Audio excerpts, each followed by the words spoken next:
Welcome to Penrose Learning, where we make understanding easy. In this video, I will explain how to reset the maintenance required light on a Toyota RAV4.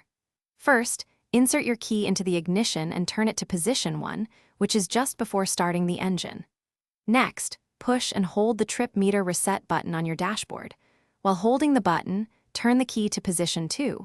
Continue holding the button for about 10 seconds until the light flashes and then goes out. Release the button and start your car to confirm the reset. For newer Toyota RAV4 models with a push-button start or steering wheel controls, the process is slightly different. Turn your vehicle to accessory power without starting the engine. Use the buttons on your steering wheel to navigate to the gear icon on your dashboard display. Scroll down to Vehicle Settings, then press and hold OK. Select Scheduled Maintenance and confirm reset data to turn off the light. Then, start your car to verify the reset. The maintenance required light is a helpful reminder from your Toyota RAV4.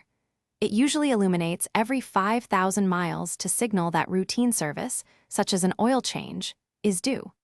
It is crucial to perform the recommended maintenance before resetting the light. This ensures your vehicle remains in top condition and helps prevent potential issues down the road, keeping you safe and extending your RAV4 lifespan. While resetting the maintenance light is often straightforward, if it remains on after trying the reset procedures 1 or 2 times, it is best to consult a professional mechanic. A persistent light could signal a more significant underlying issue that requires diagnostic attention.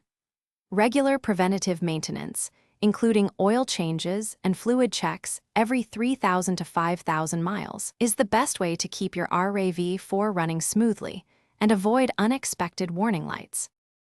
Thanks for watching. If this was helpful, leave a like and consider subscribing. See you next time.